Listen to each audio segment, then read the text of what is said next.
Ayan. Ayan guys. Gumawa daw sila ng kulungan. Ayan. Umulan mat umaraw. Ang trabaho ay tuloy din.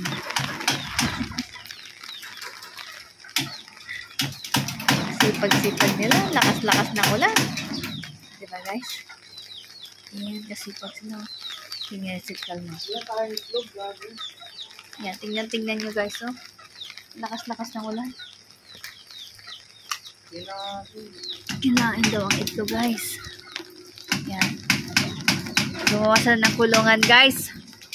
Hindi ba ako kasya dyan? Na masisira yung ano pa yung ay. Pag ganun.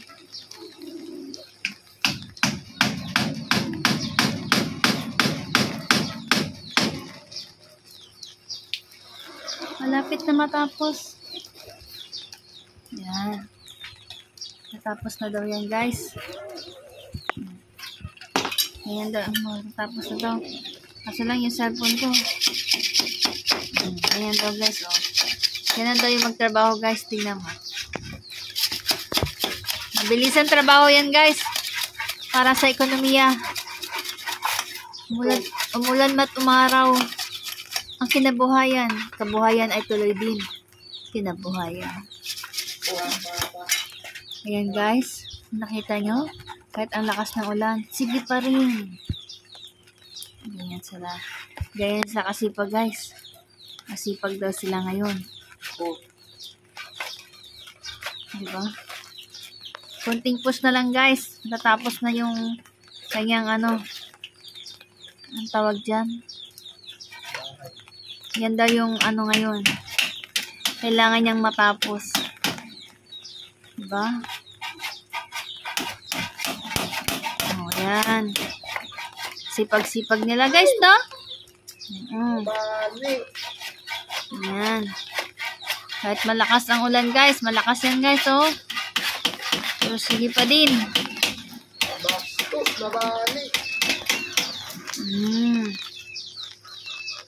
Diba? Wala silang pinapatawad guys. Kahit umulan ng malakas. Sige pa rin. Kasi guys, nakita niyo yung mga manok na nasa galaan. Malaki na. Kailangan ilalagay na dyan. Kasi baka ay mawala. Baka tumuwi dun, no? Yan. Yan po guys.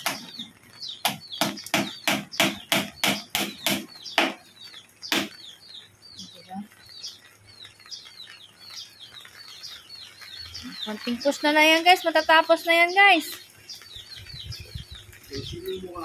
Ayan na naman yung ulan, no? Damay-damay na to. Diba? Ganyan sila kasi pag gumawa. Kahit umulan man yan.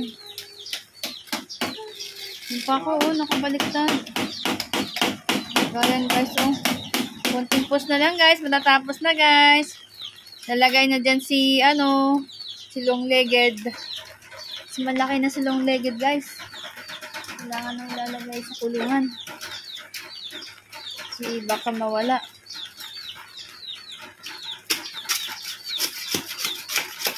Diba? Sige, banat.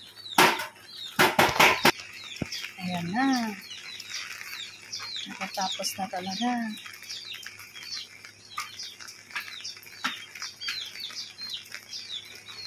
Konting push na lang guys. Matatapos na siya guys.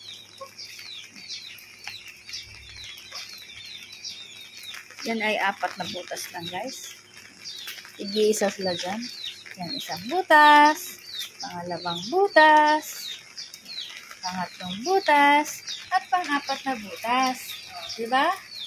Ganyan kalupit na guys. Malupit pa sa ano. Ganyan daw magpukpok ng pako guys. Yan. Oh, diba? Ganyan ano ng pako. Nahihiya man ang pako guys. Diba? Yan. Yeah. Yan.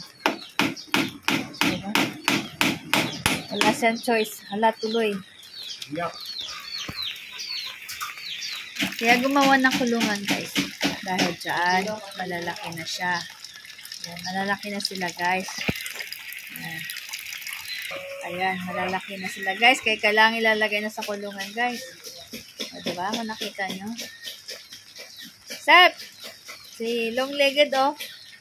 Diba nakita mo Sep? Long-legged oh.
Ayan guys, nagpapakain na si Mimi.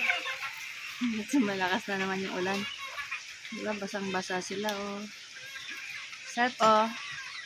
Ano silang legged? Ayan silang legged, Sep, oh, sa gilid. Diba?